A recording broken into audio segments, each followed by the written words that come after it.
It's car con carne. Let's eat in the car. It's car con carne. And now here's the star of our show, James Van Alstyne. We're recording today at the Buona in Skokie. Been here before. I'll come back here again. I love the Buona in Skokie, 3754 West Huey Avenue in Skokie. I'm James Van Alstyne. It is Car con Carne. Speaking of Buona, where I am, which I was, Buona has turned your favorite plant-based Italian beefless sandwich into a bowl, complete with sweet peppers, their new vegan cheese. You can enjoy comfort by the bowlful this winter and cozy up with this twist on a classic today. I had it last week when I recorded with Urge Overkill. So good. It is so good. Holy smokes, you were with the Urge Boys? I was with Eddie King Roser. Oh, I like Right here. Eddie. Uh-huh. I had to yell at him. That's a double door story. We'll get to you guys. Buona. Sorry. If you're hungry, you want to get maybe Buona's classic Italian beef, maybe a combo, maybe their beef and giardiniera pizza, which is really good. Use my promo code CARNE10, C-A-R-N-E 10, to get 10% off your online or mobile order. Buona is where we are. And speaking of our guest, which I was about to, got a little head start there, in a city that is arguably overpacked with live music venues, and in fact more seem to be lining up by the day, there are a few whose names rise above the list. Double Door is one of them. The venue opened in Wicker Park in 1994 and quickly became one of Chicago's most essential live rooms, period. It played host to bands big and small. How big? Rolling Stones. How small? Double Door was dedicated to Chicago's independent music scene from the beginning. Big and small. Can we use Fat Nut as a small band? Yeah, we can use Fat Nut. That's a great name. It's an ethos, too. Big and small. Really good drummer. Double Door has been there. Double Door disappeared from the map in 2017. It was evicted from its Wicker Park location. The story, like any good massage, has a happy ending. Double Door is coming back. The new location is a stunning, classic, old Chicago building in Uptown, and its owners... Theater. Are here today to talk about rebuilding a building and rebuilding a brand.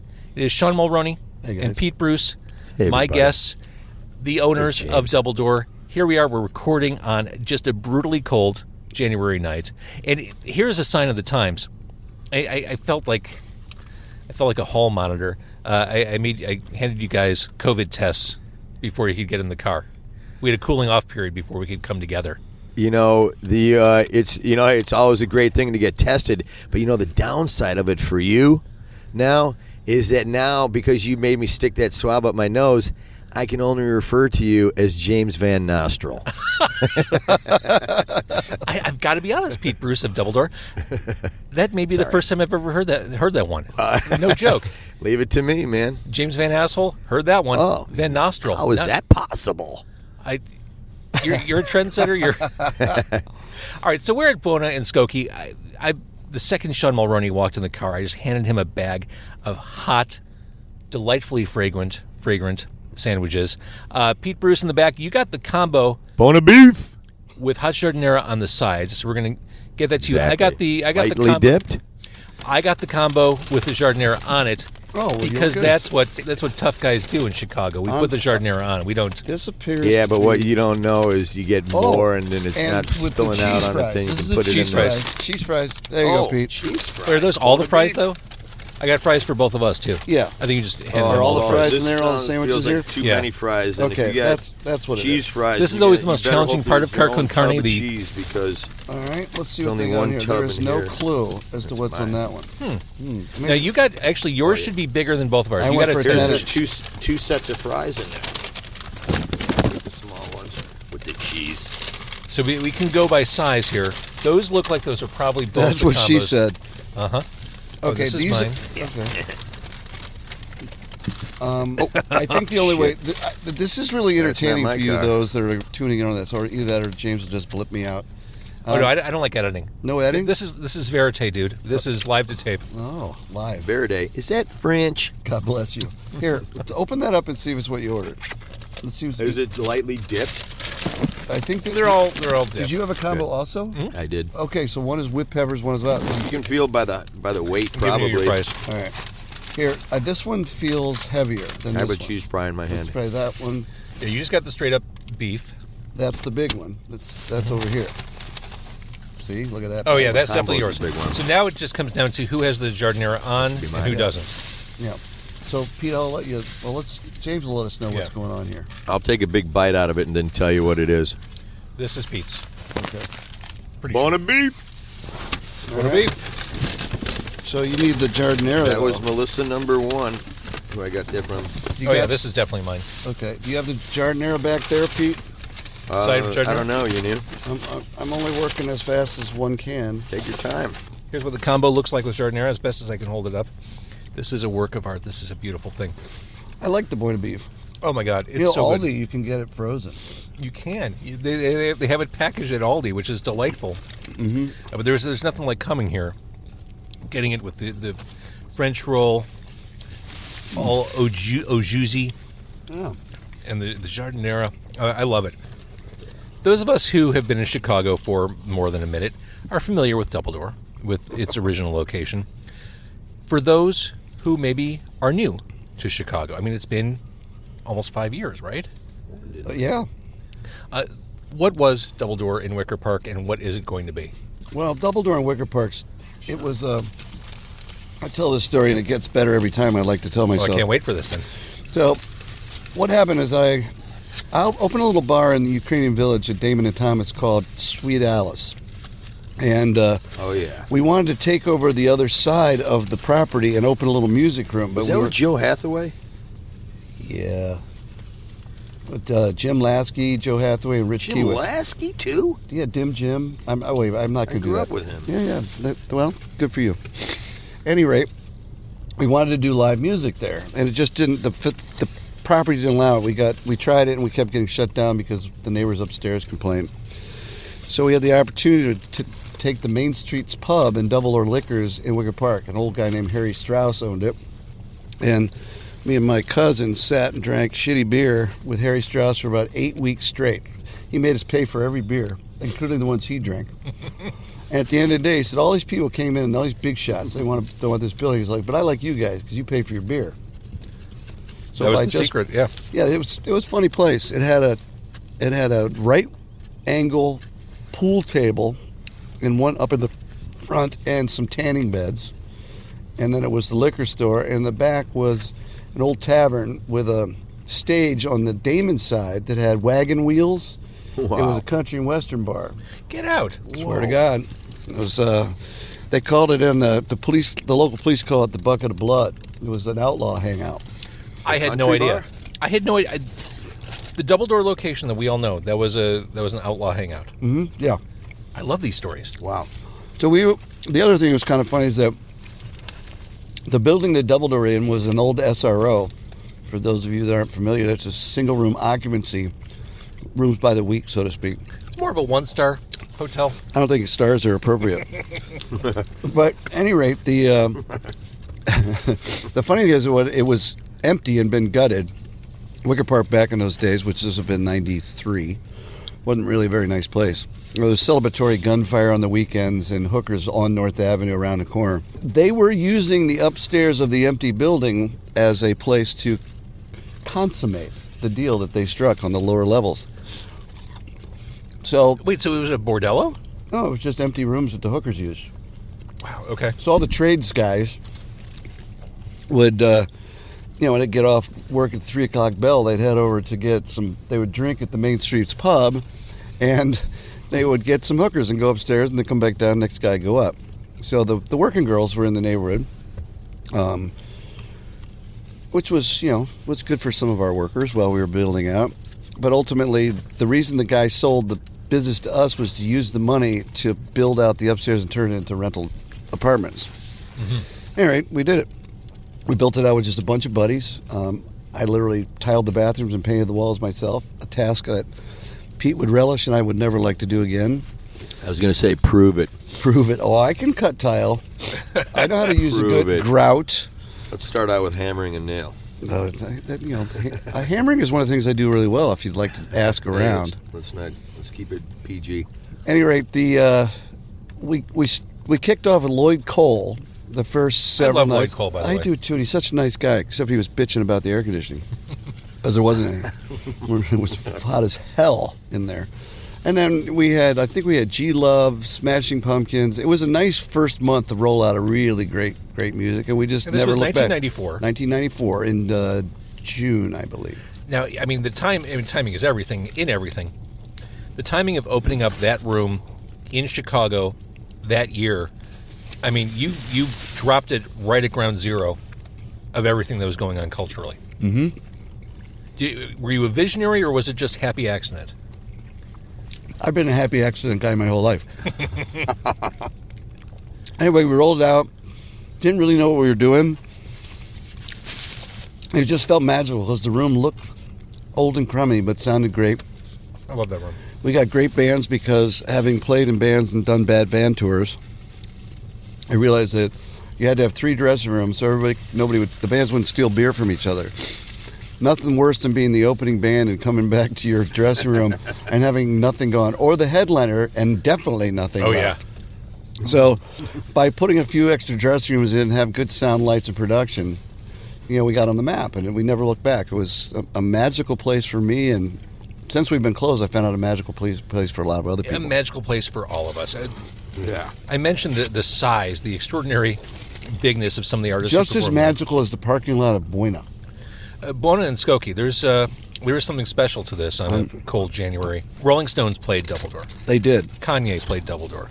Pumpkins did some of their most legendary shows at Doubledore. Again, bands big and small rolled through there. It was a moment, and I do think that Doubledore as an anchor in Wicker Park, I mean, I know you can't take credit for this or full credit for this. I think it really helped transform that area. Oh, I take credit for it. Full on. Completely. Back when we moved in, there was North Side. There was what preceded Red Dog, us, and virtually nothing else except Friars, the Grill, the Busy Bee with Sophie's Place. There was nothing over there. So what we did was have June Holden and his security crew sweep up both sides of the building before and after, and we were open 6 and 7 nights a week. So just by the presence of having people discouraged, the street walkers and the local rummies. The only thing we couldn't get rid of were the gutter punks, who I think were all rich kids who sat there smelling badly and trying to panhandle for fun. Everybody else was sort of went further west or south or something. They were all very stylish and just dirty. long hair, nice tans, right? I mentioned that Doubledore is reemerging in Uptown, and that there are so many venues in Chicago, and it seems like more keep popping up. Was it more or less competitive when you opened than it is now? I'd like to say less then, but if you think back, there was Batteries Not Included and Bedrock and Lounge Acts. Oh, yeah? And was Avalon still the there? Avalon. There were so many good rooms that were sort of smaller in size but big in stature, like great rooms. Orphans. The city had great music rooms, and there was a lack of rooms most of those rooms were in the 150, 200 size. Mm-hmm. And then Avalon was probably maybe 400, with the most dangerous load in, load out of any band that any band could do. Well, I thought Thurston's was the most dangerous, or that was just the most dangerous for customers. Yeah, probably. Yeah. Oh, there was Voodoo Beef Bar. Oh, yeah. Oh, my God. Elbow Room. Mm-hmm. I mean, there was a lot of rooms. They were just smaller, and you'd go from that little size. Your next step was Metro at 1100. I saw Rat at the Elbow Room. They did a 2 shows in a day deal, and it was absolutely phenomenal. Yeah, I don't believe Rat played Doubledore. It was phenomenal. Did they really? They had, Oh, yeah. They were great. They had John Corabi playing guitar, and they had the Tracy Guns. Oh, yeah. No, not Tracy Guns, I'm sorry. They had Jizzy Pearl from Love Hate Yeah. singing. See, I think I got to Rat too late in life. I saw them open for, who was it? I saw them at the venue on the lakefront, what is now Huntington Bank Pavilion. Saw them open, I want to say, for maybe the Scorpions, and they were terrible. That was like 5 years ago. I came to them a little too late. Yeah, it's kind of hard to rock that hard when you're doing your headbanger and some of your hair's flying out of your head. The plugs are spitting out or the wig slips. But I don't know. That era of music definitely. You had to be a player to be in those bands. Mm-hmm. The drummers were incredible, had to be, and the guitar players, all the hammer on and stuff. There were no bar. They didn't live and die on bar chords. Right. So you talked about venue sizes. You mentioned, Metro on one end, everyone else on the other end. Double Door was 500, 550? 600 and change. I have to say. I was there a few nights when I felt the 600 and change. Yeah.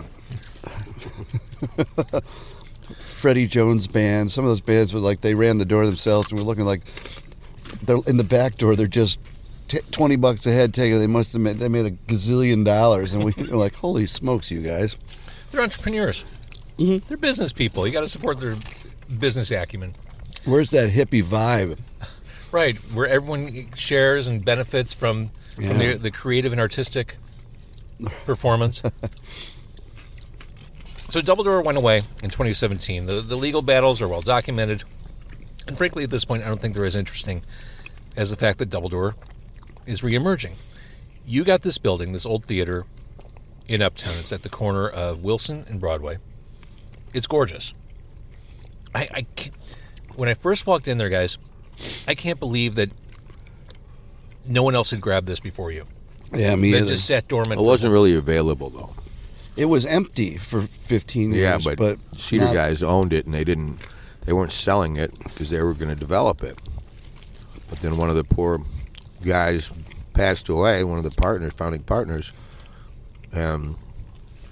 These guys wanted, they couldn't tear it down because, public opinion would hammer them, right? Mm-hmm. Because the building, when was it built? 1909. It was the first theater up in the Uptown area, I think. Right. It was called the Wilson Theater, and it opened. It was a burlesque house. Right, it was Original vaudeville. vaudeville and There's burlesque. some of the historic pictures. You see this big sign that says vaudeville in front of it, and it's really cool. And like the Uptown, that wasn't built until the later 20s, mid to late 20s, and the Riviera and the 1928. Aragon. So that was there way before. It didn't survive as a theater, but it's still, with the bank taking over, it has that true theater feel. And Sean and I decided a few days ago that we think we're going to call it the Double Door Theater. Interesting. Yeah. We're We're mulling in it the over. theater district. We're the first theater. It was known as the Wilson Theater when it was built. And nobody's even heard of that because that died in like 2 years later. So the Double Door Theater seems very appropriate. Well, the Double Door name itself came from the fact that we had a 17-foot neon sign out front that said Double Door in little letters on top and liquors. It was the Double Door Liquor And Store. that sign is iconic. It is. Put up there in 1974. So we'll get that cleaned up and hung back up. That'll go on Wilson Avenue? Yep. It will. It will. And so, but there was this argument between the partners, Joe Shanahan, Andy Barrett, and myself, about what should we call it. And we were throwing these names around. What do you call a new music venue, sort of thing? And we were kind of standing out front. We all looked up, like, we're just going to call it Double Door. Mm-hmm. We have the sign, and why not? It has two doors. You can get on either side, and that was it. What were some of the other names that you were thinking about? No, I can't recall, Pete. That was, I don't have the retention mentally I did 30 years ago. So. 30 years ago. My God. It'll come to you. Can we take a quick pause and talk about how good these sandwiches are? Oh my goodness gracious! I had the big one, and I beat you guys. Well, when you eat an Italian beef, especially if it's dipped, it's a race. There's no time to set it down, look at it, think. You've got to eat it while you still have Yes, bun integrity. You're right. Because Yeah. that bread, that's a ticking time bomb. You have to make sure the sandwich holds in the time you have to eat it. So I get it. Like that 10-inch didn't have a chance. Nope. And I thoroughly enjoyed it. I thought this was all a ploy by giving me this food to just shut me up. I was like, are these guys really eating up there? But I didn't even look because I just ate. I've just been eating the whole time. It's so good. But you've been chiming in, and you've been adding appropriate With my comments. mouth probably half full, and you don't understand. Sean, what it's I'm kind of saying. a new Pete I think Bruce. this is a ploy by you guys. He's well behaved. What? Yeah. Just good time. Is the secret just feeding him? What did I say to you today, Sean? Sean's trying to explain to me what we're going to do. He's going on and on. Yeah, he gets in his car, blah, blah. I'm like, Sean, did you say there's free food? Did I not say this to you today? Yes, you You're did. like, there's free food. I'm like, that's all you have to say. That's my lure. It is. His friends call him Scrapper because they'll eat anything left. That's how I get strangers into the car. I'm like, hey, would you like a free dinner? Come on in, cheese fry. My car's nice and warm. Boy, they give you just enough cheese to get through these fries, barely. Oh, it's a science. It's a science.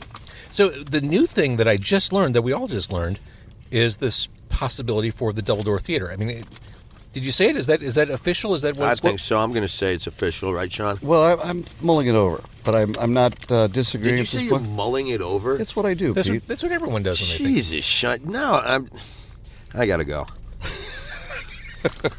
Let me out of this rat trap. I don't wait. The commitment to getting the free food, you have to wait till the end. It's the Double Door Theater. Right. That's you the love catch. it. I love it. I think it's we kind love of each other. I think it sort of fits. It's Double Door. It's incredible, dude. But it was Double Door, or the Double Door. It was always just kind of like Double Door. It just was. Now it's a theater. But we bought a theater. Well, Right, and I think man. that allows you to do more with it. I think it changes the scope of what that brand is. It means you could do things that aren't rock and roll. You could do comedy shows. You could do. Well, we tried Weddings. that. Back when we opened Double Door, we worked with I think it was the Laugh Factory or one of those comedy clubs, and they did a series once a week with a new episode of Lady Liverface, and they literally had a piece of raw liver attached to the face of this guy dressed up as a princess, and the story is essentially that the father couldn't find a suitor for the Liverface girl, and that was the comedy. It was absolutely hysterical. Kind of a very Monty Python type of thing. Very Chicago, too. Lady Liverface. It had a run of about 4 weeks. And I think the guy didn't like having liver on his face and he quit. I get it. 4 weeks seems like a appropriate run. For It's something like that. 4 evenings and it was fun. It was a blast. It was not the worst thing we ever booked. As an interviewer, I have to ask you an obvious question that you're not going to be able to answer, but I have to put the question up front. I'll fake it. When will the new place open?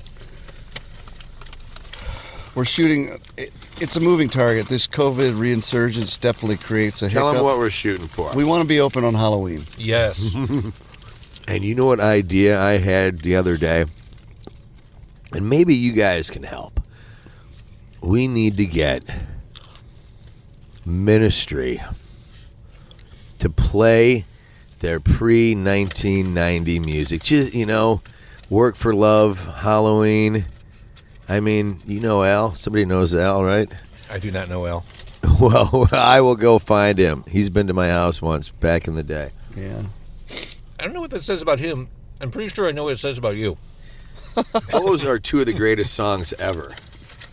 Pete's greatest song ever list is really long. It is. I've learned that. Yeah, you've lived it for the last 10 Halloween weeks. and Work for Love, I mean, those are just anthems for... Let's talk about Halloween, because that is part of the Double Door brand, the Halloween shows. Halloween shows start. This is kind of a fun story. There was until I think about 5 or 6 years ago, about the same time we went down in Wicker Park, on the corner of 3rd at St. Mark's was a rock club called the Continental. And the Continental actually was there. It was called the Continental Divide originally. It was there before CBGB's, and it's about 6 or 7 blocks apart. Coney Island High, Jesse Mallon's place was right around the corner. So it was this really, it's in St. Mark's. There were these 3 amazing small rock clubs that literally, I think, changed music in New York. It was sort of punk clubs. So my friend Trigger owned that. And he called me one day and he's like, I'm doing this because we talked about shows. A lot of the bands would go to him and they'd come here, vice versa. Tons of Chicago bands would head to New York, and I would call up Trigger and say, this band's really good. Talk about punk rock clubs, though. They had the kick drum mic was bolted to the floor. So you had to put your kick drum in a particular place regardless of where you normally did. And the reason was that because people could reach just enough during the set change to steal the microphone in New York. So he bolted all of anything you could take and put in your pocket was bolted. And he called me and he said, I just did this thing with a couple bands. I think it was Degeneration was one of the bands doing Jesse Mallon's band. Amazing band. A couple others. I know Murphy's Law was there all the time. Matter of fact, Iggy Pop played there. The Ramones played there. He had the kind of New York, we kind of thought of ourselves as similar clubs. He said, some of my best local bands, they come in and they just pretend to be another band. And we'll just do it, and it's getting crazy. People love it. Whoever it is, they pick a band, they just do that band for the night. So I was thinking, like, well, that's cool, but what if you did like It is 10 of them cool. on Halloween? Yeah. So I started doing Halloween. I called him like, dude, I only do it once a year, but it's sick. So he started doing that too, and that's how that began. And that was a great club. But the problem is in Manhattan is that then all the music started going out into Brooklyn because all the kids were living out there, and that none of them had cars. You couldn't get your gear into Manhattan, and you couldn't put it on a train. So it really was like the music scene of New York City died in Manhattan because of, pricing out the kids that could live there. Makes sense. And it was sort of a shame. It was one of those great clubs. Hey, not to give away anything, but it occurs to me that remember that benefit show for JB TV at Metro. Yeah, I DJ'd that. You did? Mhm. Yeah. And all those bands played everybody else's songs. It was just incredible. That was fun. Yeah, they all did. That was 80s or 90s covers. Yeah. Local H played some of their songs because Yeah, of course. I actually was on JBTV probably back in the late 80s, early 90s, and we were on the show with Matthew Sweet when his first record was out. Oh, far out. How about That's that? pretty cool. How about that? I love But that staying on the song Halloween by tip, him. I've been to those shows as a fan. I was on stage for one of them. It must have been one of the last couple. It was You emceed it, right? no. Bicycle Tricycle, Bob Blair's band. Yeah. He did Meatloaf. Yep, totally. Who could do Meatloaf better than Bob Blair? He was magnificent. Unbelievable. So this is something that will haunt me till the day I die, Sean and Pete. Paradise by the Dashboard Light, they had me come on to do the announcer part, the play-by-play. Oh, yeah, that's right. I on remember Paradise. that. I couldn't read it quick enough. I couldn't keep up like they do on Bat Out of Hell. And they did the stop right there, dun, dun, dun, Yeah. before I finished. And I walked off the stage in disgrace. That's my lasting sad Halloween story at Double Door. Well, it's It's tough. going to haunt me that I Wow. couldn't talk fast enough on that mic. Bob, he's apologizing right now. I apologize afterwards. Then in hindsight, Nobody noticed. I'm driving home. I'm like, they could have extended the music. Could have music until I helped. Could have helped a brother out. Yeah, they could have kept those riffs going for another minute, so I could. Well, that's the thing. Is Climax. that when you do those shows, I did one as Alice Cooper and one as the Eagles. And with the Eagles was Jay O'Rourke was stepped up to play. Jesus. What a great guitar player! Holy smokes! So he did that with Nils St. Cyr, who was in Nash Cato's band, and in he's been in so many bands. Now living in Germany, but. Interesting story. I met Nils St. Cyr because I was good friends with Nash Cato for a long time when he was here in town. And he called me up one day and he said, Sean, can you, for his band, the Nash Cato's band, which was on Stone Gossard's label, and they were touring it when it came out, and he said, we need to have you play bass for, we're opening up for the Smithereens in Nashville and like 3 other south side because their bass player had a wedding or something, family event. So I go, that's cool. When do we get rehearsed? We don't. We're just going to swing down and pick you up, and we're going to go down there. And it was, I literally were driving the van. Bob Blair was the tour manager of all things, which don't hire Bob Blair as a tour manager. Just word of advice. He's entertaining as hell and a lot of fun, but logistically, nothing could have gone more off the rails. I don't believe that. I refuse to believe that. There is a time zone, so when you have to be in the East Coast, a particular place, and you're on Central Time, you're cutting your sound check about an hour short. Uh-huh. But anyway, we had a really good time. But the first one up, I just got on stage and at a outdoor festival thing, opening up for the Smithereens for the first time, playing, Nash's album plus a few of my favorite, which is all of them Urge Overkill songs. That's cool. It's funny. I was, I had Ed here last week from Urge, and I was thinking a lot about that Nash solo album, Debutante. Yeah. Which was a really good album. It was a really good album. And the title track, Debutante, had Louise Post Yes. of Veruca Salt on backup vocals. That right there, that's a song. Yeah. It was a great tune. And he covered Dirty Work by Steely Dan on that one. Yes, he did. Good stuff. All right. Nash Cato aside, the Halloween shows, the goal is to open up Double Door so that it seems only right that you would open with a Halloween show. Well, the plan is that no matter what the day was, if it was in March, our first show would be Halloween. But it looks like where we're dropping it, Halloween is actually a realistic goal for us to do for real.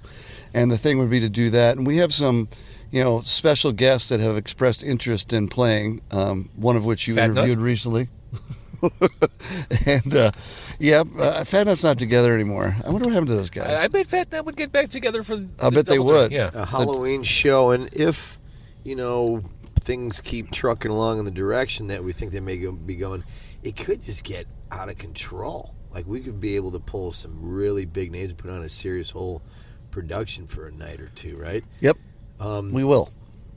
Building wise, we took a step closer to being able to realize that dream of opening on Halloween, and that is after getting our structural report back.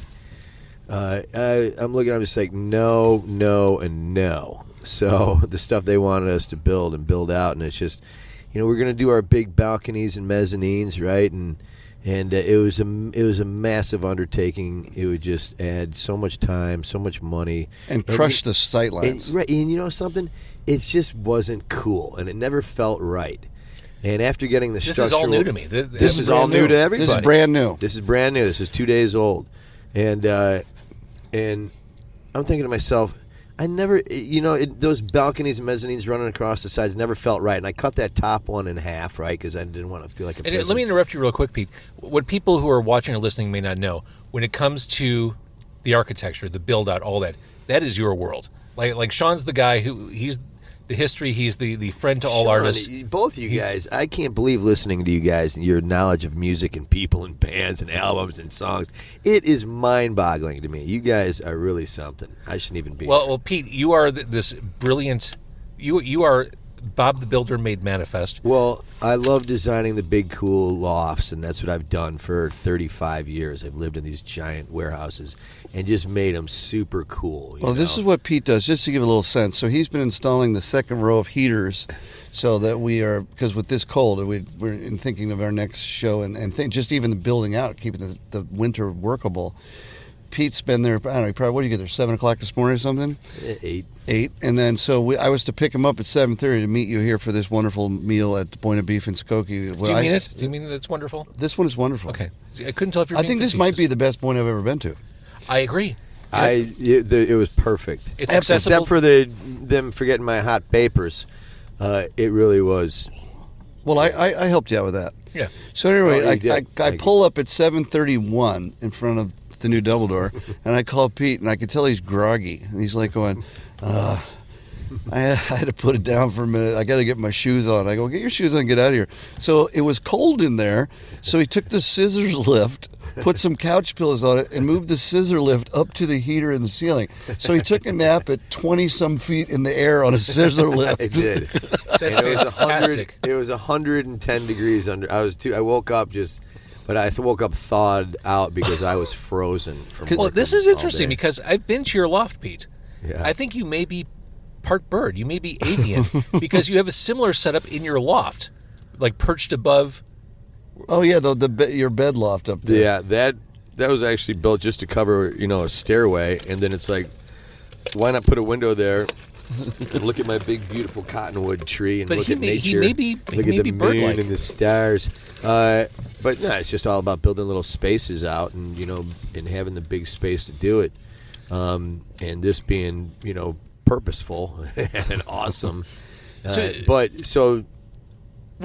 to have mezzanines going from front to back on a second level, 9 feet above your head, and about 14 feet, 15 feet wide. So you do these, you could put bars underneath there, and it'd span the whole, front to back of the theater. And it would be really cool if you could make it like old school, ornate steel, like in the old theaters. But, we don't have the ability to do that, unfortunately. But after getting the report today, I'm just like, this is great, because there's no way I'm doing what they want me to do, which is pounding through the floor and building all these foundations and with spread footings, which are very difficult to pour, and just a big hassle and money. And I'm like, you know what?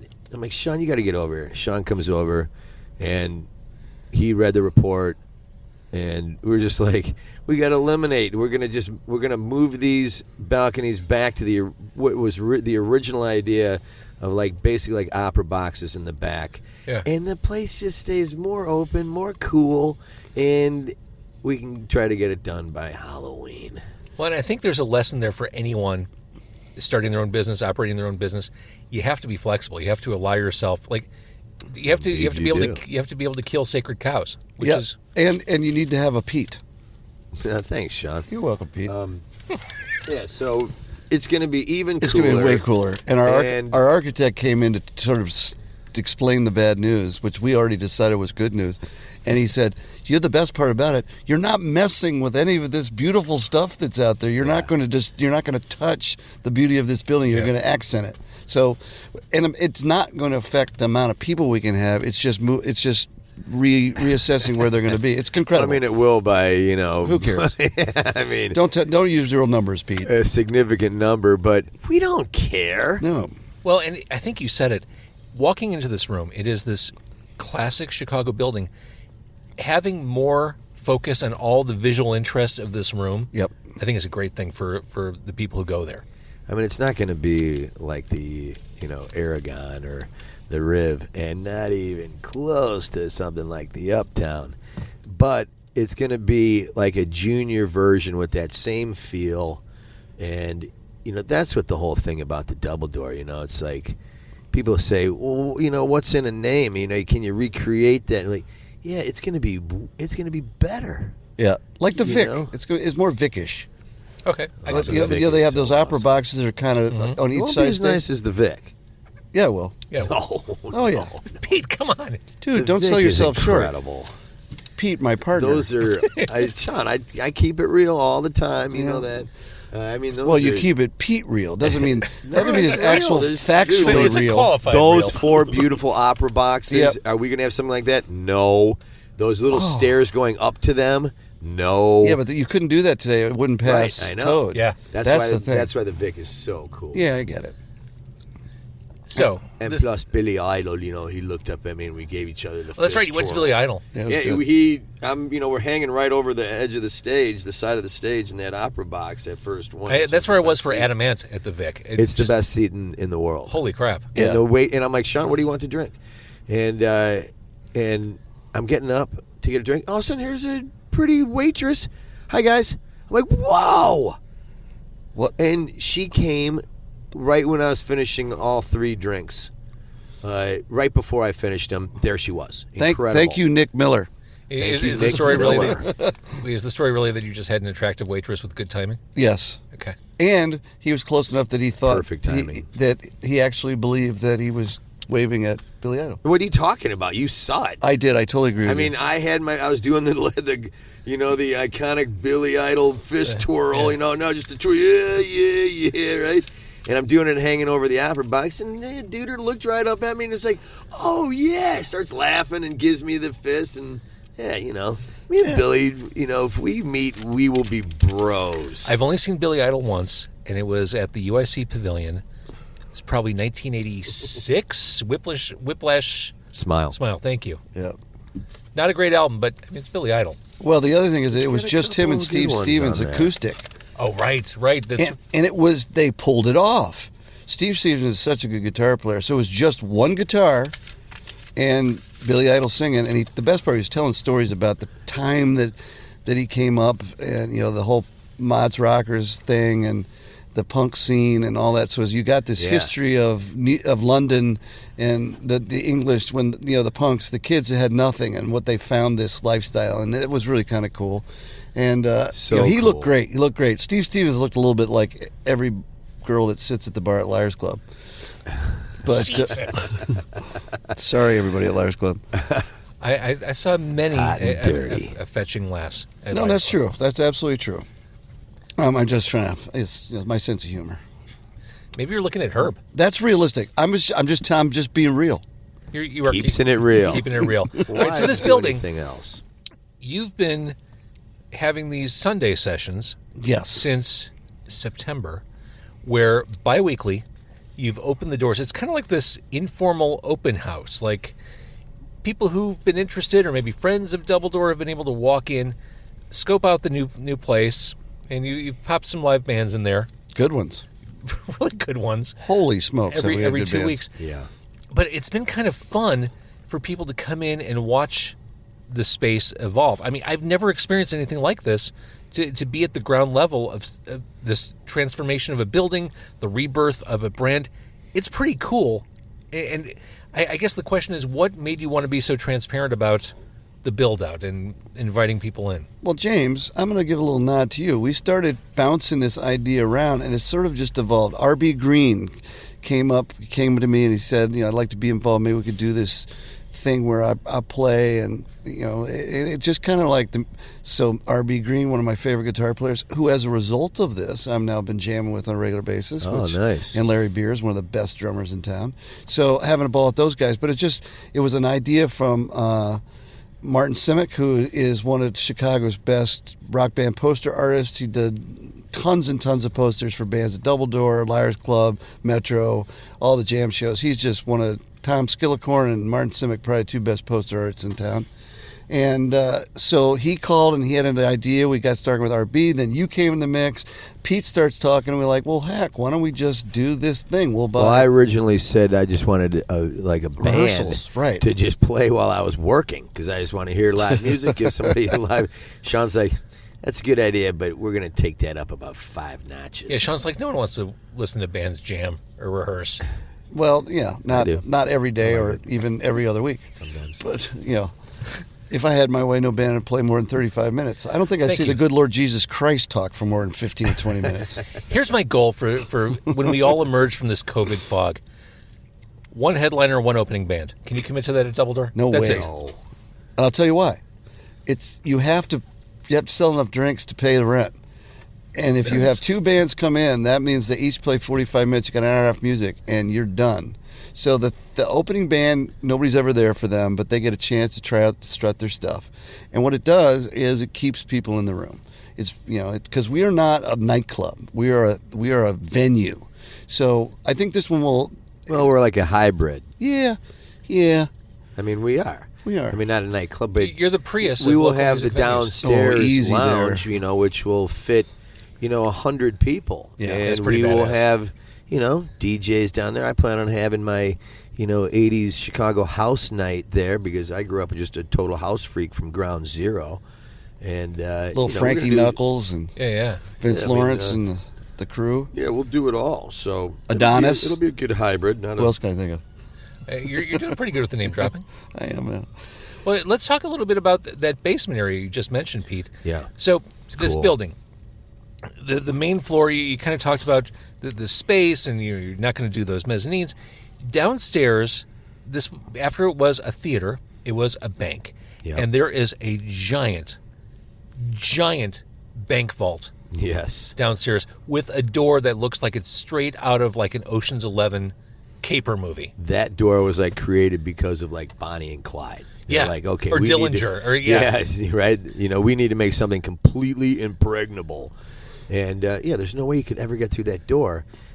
But as I found out, I got through the side of the door, through the cement right next to it fairly easily. You've got that little glory hole next to the safe. Well, that'd be King Kong's glory hole.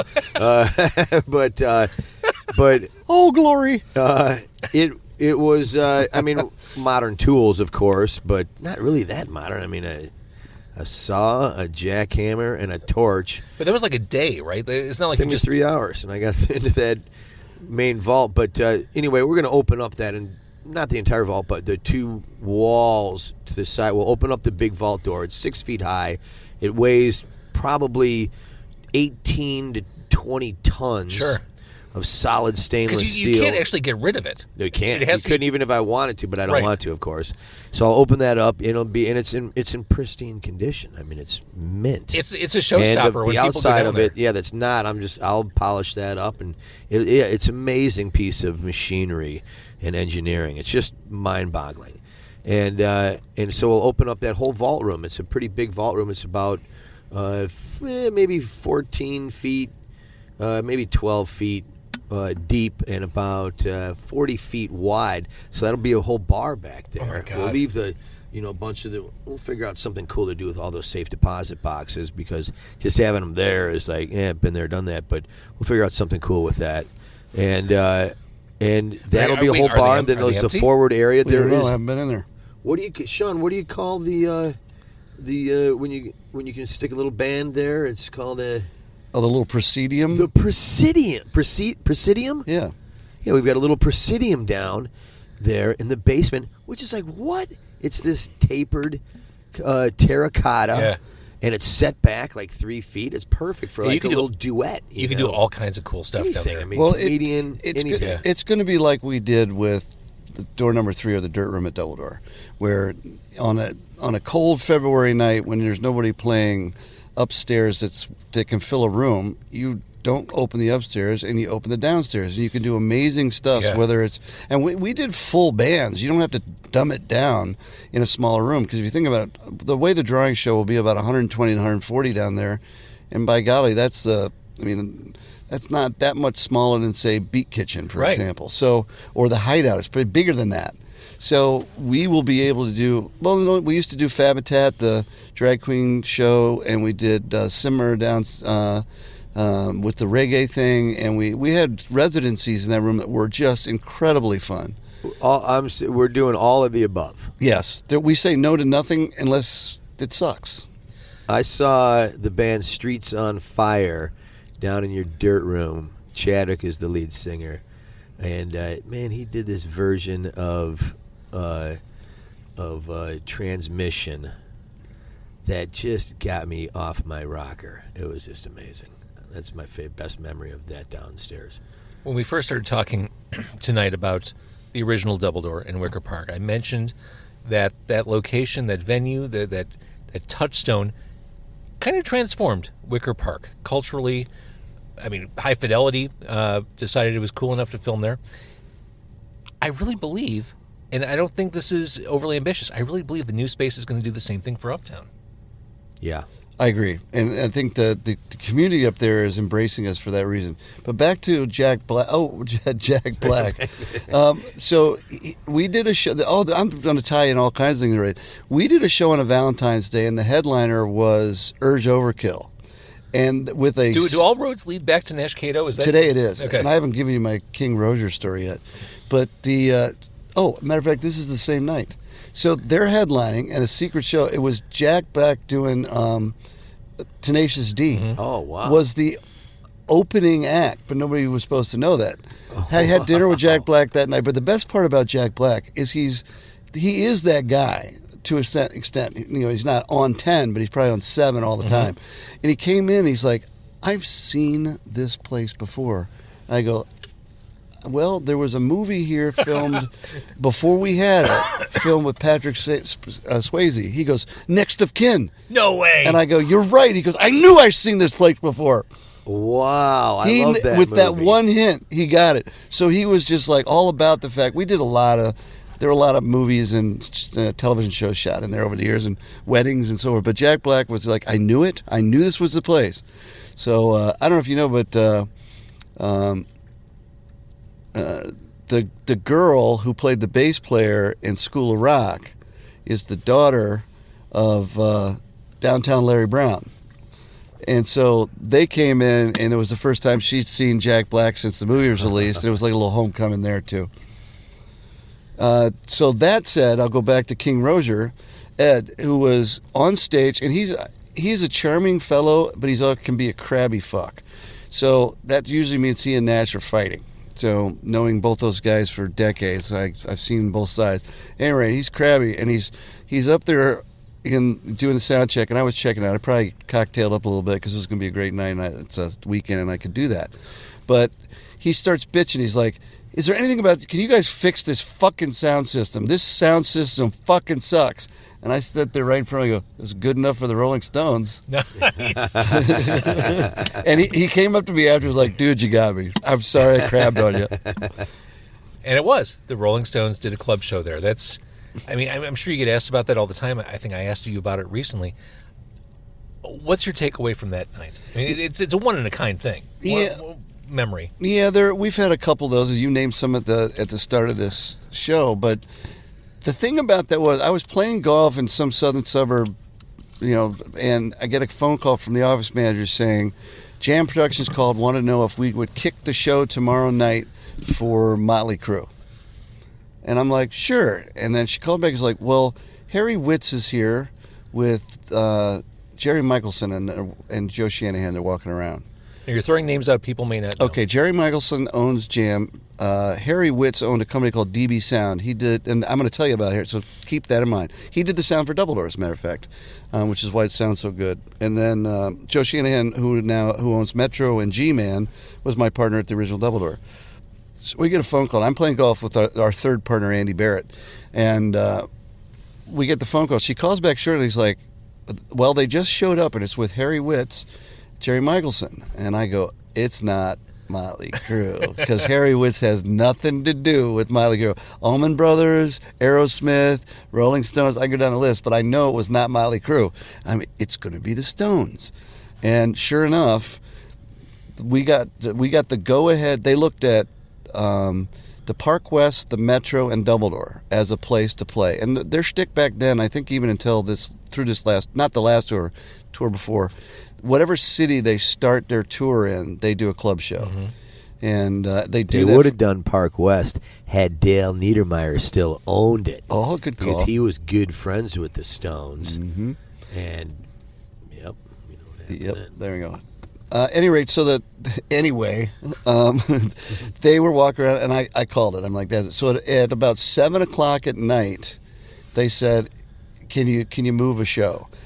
And when you own a room, if you're doing business the right way, when you book a show and the show confirmed, so it's on the books and it's agreed to and the contract's signed, you don't change that show. Yeah. And I can tell you that I missed a show with Lords. I can go down a list of bands that were 100 times more interesting than the three shitey bands from Chicago, or good bands from Chicago or regional bands that I had to say no to a superstar because we have a deal. Yeah. And you get known for that. You're not going to shuffle bands to make money. You do it because it's right. Yeah, that's the long game there. That's the long game. So at any rate, we had 3 bands. I can't remember the bands. 2 locals. It was a strong bill, and a band. The headliner was from Minneapolis. So we called them and said, we have to do this, but here's the situation. We're going to rebook the bill next open weekend that you're available. You're going to get paid in full guarantee, which as if it was a sellout show, which it would not have been. And so you can take the money, or you could come to the show. So the 2 local bands came to the show, and the Minneapolis band passed. I would have driven it, but oh my God, yeah. So at any rate, we at 7 o'clock in the morning, my partner Andy Barrett got on a ladder and put on the sign, "Rolling Stones tonight, $7." Oh my God! And the rest is history. Then the band was so cool. They catered in. Well, what about the tickets? I mean, how did they sell them? We sold the tickets. Each ticket you had to present an ID, driver's license, address, and everything. And each ticket we only sold 270 tickets. The rest were all comp stuff. That from sounds about the right. band. I was getting faxes from faxes. You heard that word, faxes, from the Secretary of State's office, the governor's office, the mayor's office. I bet. And the funny part, it wasn't any of them, but it was on their stationery.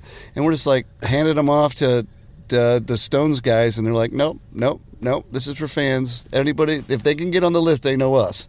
So the funny part was, I snuck in 3 people. Well, actually 2. The third one we worked out. Liz Fair and Scott Lucas.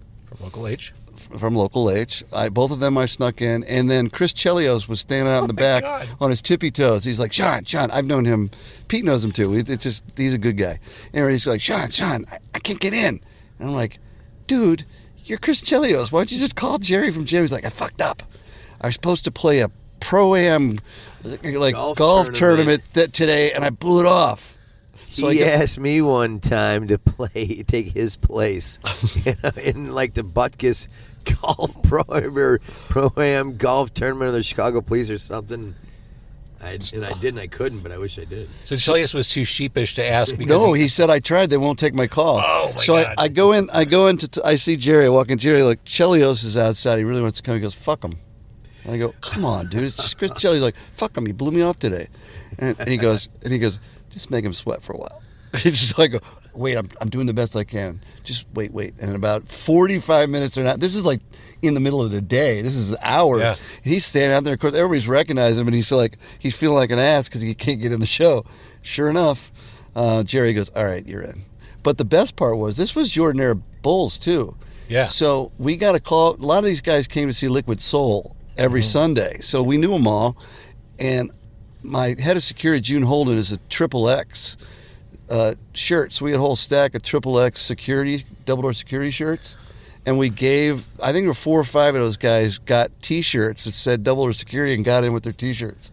Of the Bulls. Of the like Bulls. The legendary Jordan era Bulls. Jordan was not there, but there were, I know Rodman was one of them, but in the rest of the, but it was, they were there. And I'll tell you something, if everybody who has told me they were there was actually there, there'd be about 1,500 people For there. sure. I was not there. Yeah, I wasn't either. But it was a magical thing. The band was so cool. They are who they are. Charlie Watts stood literally in the basement, in the dirt room there against the wall, and just didn't talk to anybody. Ron Wood was kind of holding court a little bit on one side. I sat at the bar downstairs with Ronnie Wood. He goes, "What's a bloke got to do to get a drink around here?" I go, "What do you want?" "Gin and tonic." And I get it from when we sit there. He's like, "I want to, Sean, I just want to tell you, of all of the shows we play, anywhere we play, our favorite show is this night when we get to play a room like we started." He goes, "This is how we are." So I'm going to tell you, Charlie Watts played his famous Gretsch kit. He was there on that. And Keith Richards and Ronnie Wood played through just Fender combos, one little amp. And Mick Jagger was in our dressing room number 3, which is the really shitty one, with the nasty couch and everything. It's like it's the shitty one. It's the one the opening band goes to. He's in there warming up. I do have a copy of their set list because they left it on the copier. But they were so gracious and so cool. And of course, Daryl Jones, the bass player, is a Chicagoan, who I took lessons from, as a matter of fact, before he was a Stone.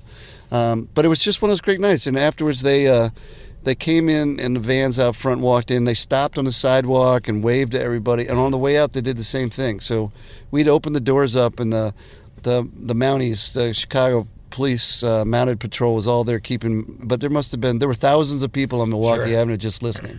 It was great. It was what you realize is that those guys are pros, but they're also they respect the fact that they have all these people who love what they do.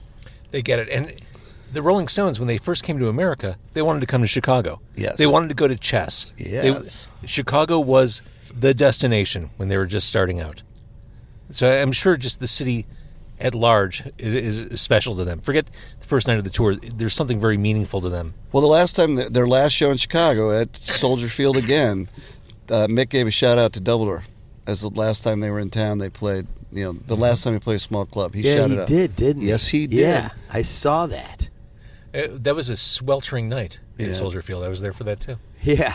So we It was got amazing. a shout out from Mick. And interesting enough, I was at Gene and Giorgetti's with their entire, their agent, their booker, and all these other people, and from what were they? What was it? AG or Live Nation? I can't remember. Whoever they were, and it just happened that a friend and friend. So I had dinner with these guys, and it all came up because they're like, "Yeah, that was amazing. It was amazing." So I have a feeling that they went back and reminded Mick. But at any rate, I'll take credit for the whole thing. Either they remember because I'm awesome, or because I bugged the people at dinner to remind Mick that he had played there. In your experience dealing with artists, big and small, are the more veteran artists easier to work with? Some are, some aren't. If the tour manager is British, they're going to be awful. My favorite show, the old timers are really difficult. We had David Allen Coe come in the first time he walked in. That's when Kid Rock and he were hanging out. So Kid Rock was there, and he's walking in, and his girlfriend / wife's carrying his gear 2 steps behind him. He walks in, he's such a badass. He's got the Dead Man's Hand on his black cowboy boots with DAC on both. He's wearing his black fringe. He's got the white hair, and he's just so badass. And I go, "Mr. Coe, it's a pleasure to meet you." I'm showing him the owner. He's like, "Where's my money?" And I'm like, "Oh, we sent the deposit." No, that money I got. Where's my money for tonight? It was a Saturday night. I'm like, "Well, we'll settle it tonight. Sold out show." But he's like, "No dough, no co." And he says, "Boys, turn around." And they go back towards the bus.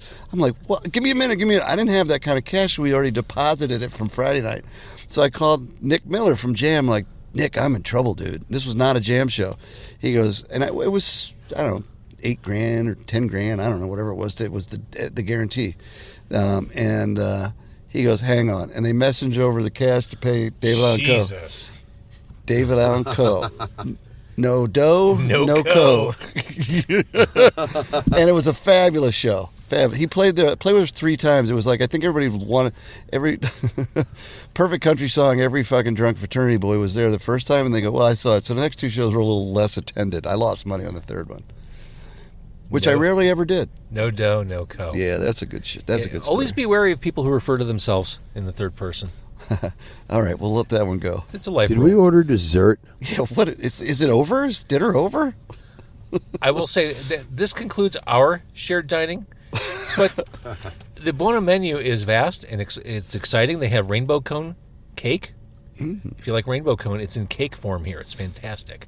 But I'd like to say again how good my brownies. sandwich was. I went with these 10-inch Italian beef standard, lightly dipped with hot peppers, with hot giardiniera. Cut it out. And it was ridiculously good here at the Buona in Skokie. Okay, they're not going to give you another free sandwich if that's what you're angling for. Yeah, He's just speaking truth. But maybe a free I'm chocolate bringing the chip truth. cookie. Speaking truth to sandwich. Chocolate chip cookies and brownies. All right, so as Double Door is getting built out, as you're developing the space in Uptown, targeting Halloween, you are doing these sessions, these Sunday sessions where you have bands play.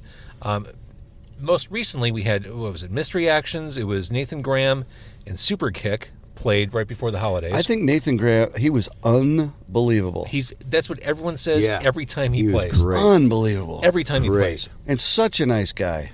And Mystery Actions was surprisingly good. I've seen them. That's the 3rd time, and they are growing as a band rapidly. I don't know what we're doing. Drummer girl rips. Yeah. Oh, yeah, she's Flat great, out. Holly. She's great. But, Wow. So these bands played right before the holidays. Danita Sparks from L7 showed up. You guys are doing this bi-weekly Double Door podcast, kind of chronicling all the adventure of putting together this new venue, and you had Danita as your guest. Yep. Isn't that incredible? She's such a cool lady. So cool. And one of the, true female rock and roll, and I'm going to take female of it. She's a rock and roll badass. Oh, yeah. She got stage presence. She's got everything. And those 4 girls, it's almost sad. That band rocks as hard as any band I've ever seen in my life. And they're so fun to watch. We had a really good time talking to her, too. Oh, she's smart. She's funny. She's legend. I watched that L7 documentary that's been floating around for a couple years. It's crazy the shit they did and the stuff they went through. Like, here's a band that, in theory, at the peak of their powers, they're playing a show in South America with Kiss and Rage Against the Machine, and that's when the label shows up to tell them that they're dropped from the label. Just the highs and lows that band has lived through. Yeah. And they're still doing it. They're still doing it. Thank God. Yeah, the good ones keep, if you're good, you can stay going. If you're one-hit wonder, nobody's going to care. So in order to still be able to do it, you still got to bring it and be able to do it. And I think we're going to see a new album soon, too. Amazing. So if people want to hear your chat with Danita or hear you two guys just ongoing talking about the rebirth of Double Door, the Double Door podcast is available on Apple. It's available on Spotify, Google Podcasts, Stitcher, etc. Yeah, and we have a link at doubledoor.com to everything, both the YouTube, the film stuff we've done, plus the show we do with you. So you can hit everything from one place. I think we have one more to put up, but I got to talk to your guys about getting that done. Oh yeah, we get your guys in touch with my guys. I'm going to do that, and we'll get some more footage up. And because of the COVID situation right now, we're taking a break until the dust settles and we can follow the rules. Yeah. Because right now, I don't really want to have to ask bands and everybody else to show their vaccine card in this place at this time. Pete and I talked about it, and we're just going to wait and see what happens over the next couple of weeks. Right. So if I always do James will know as soon as anybody in the world knows, and we'll just keep an eye on Double Door, keep an eye on James, keep an eye on my Facebook or whatever, and I'll just keep everybody updated. So we're going to do it again, and we've got some great ideas about what to do next. And James has a bevy of bands that he's recommending, so he does some shows. We're working together on this, and it never had so much fun. So that's one of the best and worst things I've done in the past 2 months was go on my Facebook and announce the fact that, hey, Double Door is doing this thing. If you know a band that might be interested, let me know. Yeah. Oops. Yeah. So it's a great way for you to. Are you I mean, you got to be listening to some of these bands. They got to send Always. you tapes and all that. So, Tapes. what a great source of Tapes. music for you to get new music. Well, no, Tapes, what we do is we go back to 1995, and I get their press kits in the mail and their cassettes, and I listen to them. No, I love Chicago music. I'm being kind of facetious, but it was slightly overwhelming when I did that. I'm like, oh, I guess I didn't expect the response to be. Hey, Hundreds. that's great. That's fun. It is good. And you know what? We're going to, if you're in one of those bands, I got to go back. I try to reach out to everybody. I'm probably a couple weeks behind, but we are interested in everyone. And, you know, don't do a one shot and give up, because we're not even open yet. And, you know, Double Door got built on the backs of Chicago musicians, the local bands, the local promoters. And if it weren't for that, Double Door would never get the big bands. You know, and I just think that, you know, you never know who the next Smashing Pumpkins or Veruca Salt or Liz Phair, or I mean, you go down, or Wilco, or, you know, go down the list. Pick your kind of music you like, and if you know, everybody that plays should get a chance to play in front of people in a room that makes them sound good and look good. Hey, I've got an idea. What's your idea, Pete? If we've got all these bands and you've got, you're getting, hundreds of tapes, or what do you? We'll what call are they them now, links. Sean? We'll call them Links. They just sent us Oh, links to. links. Okay. This is new It parlance. makes me think of beef jerky. Why not? We do these shows every other Sunday, which introduces people, to these local bands, and they can come in for free and see these guys play in a very informal setting for 45 minutes. That's perfect. Like you said, nobody should play more than 35 minutes. Maybe we start doing like listening parties, Get a bunch of couches. We set up the sound system. It'd be, a little higher end, and people can plug in and play their favorite song, or play a song from the new band, or James, says, hey, I want to play these songs, and I see the crowd reaction, and just kind of chill out, just kind of a hangout session, like, in the 60s. Pete, you can run with that bit if you like to, but listening parties are a hit or miss. Hit or miss. Yeah, I know. Well, But we could hit ours. I mean, I'm not dissing it. Pete, in brainstorming, there's no such thing as a bad idea. I come up with good and bad ones every 10 minutes. But the fact is, you keep coming up with them, and that's a wonderful thing. Why not give it a shot? I bet it'd be All right, cool. so Double Door, 1050? 1050. 1050 West Wilson, in the Uptown neighborhood, Wilson and Broadway, right off Lakeshore Drive, right by the Red Line stop. I mean, literally right across the street from the Red Line stop, which is now a state-of-the-art Red Line stop. Yep, it is. It's not scary. It looks like the United 22 Terminal. million. Yeah. 20, really? Mm-hmm. 22 million to rebuild that one? Might even be more than That's that. not a lot for that. I think it might have been. It was federal money, and they're doing the whole line. So it's really well done. Good. It is really well done. They took the old stop, restored it, and then on top of it put all the new stuff. Yeah, it's gorgeous. Doubledoor.com, Double Door on Facebook, right? Yep. Yeah. Double Door on Facebook to keep up with you. And this is exciting. As someone who has amazing memories of the original location, who has seen the new location, it's just every time I walk in the door just to visit you guys, I'm jacked. I cannot wait for this to make it to the finish line and start fresh. I think so too. We opened our door. I'm going to make one little negative thing, and I don't want to end on it, so we have to go one thing at a time, but I meant to say it earlier. We, when Pete was doing some of the demo, I think it was pulled the wall of the floor. We found a bunch of old Chicago newspapers back from 1919. Wow. One of which had the White Sox scandal on the front page, and we had it. It did? Yep, we And had it laid. it was something. It wasn't the White Sox scandal. It was something. It was just a. It was about it. and it was. We laid it out so people could see it, and it's gone. Shit. And it wasn't like a White Sox headline. It's Still, about a the White Sox, newspaper not from the over 100 scandal. years ago. That's... Anyway, It was there's other. 1916. What year was that? That was like 1908 or something. Whatever, it was cool. It You know was what? cool, and it was ganked, and that ain't cool. But anyway, the thing is, we'll dig through the dust of the other pages and find something cool, or we won't. Yeah. We got. You know what? We have so much cool memorabilia from the era, photographs, show posters, everything else. We're gonna have a lot of fun decorating this place with everything you remember about Double Door, the old Double Door, whether And it's you the know wall art, the sconces, anything you could think of. I probably have it. It's in Well, storage. Pete and I have it in storage. Hey, we should put that out into the world, into the universe. That, we're looking for cool stuff like sconces, memorabilia, whatever people want to donate. Put their name on it, donated by Joe Schmo, you know? Well, you don't want it to be like the Hard Rock Cafe. No, Not no. like that. It But would see, be this- it would be specific to the Double Door or that old theater, you know, which would be. Pete says he comes up with a new idea every 10 minutes. He shorted himself by about 7 minutes here. That's 2 in a row. I'm just looking for free, cool stuff. That's all. free, As always. Yeah, and if it's free, I'm in. Yeah, you know, Food, Pete, I went to the cool Double Door. stuff. All that stuff I sent over, it's not there. He's got a big loft he lives in. All right, Sean Mulroney, Pete Bruce, co-owners of Double Door, doubledoor.com, Double Door on Facebook. Thanks for doing this on a really cold This night. was really fun. I mean, your car's warm. We got free food, bona beef, Buona beef. and We tested negative. We tested negative. tested negative. I like sitting in the back of the car. I feel like I'm being chauffeured. You are. know? No, we all swabbed our noses beforehand. We're all good to go. Right. I'd say this is a good night. I do too. Rock on and stay Thus, safe. Thank you, James Van Nostril. How do you walk away with that? That's a good ending The right show there. stops right now.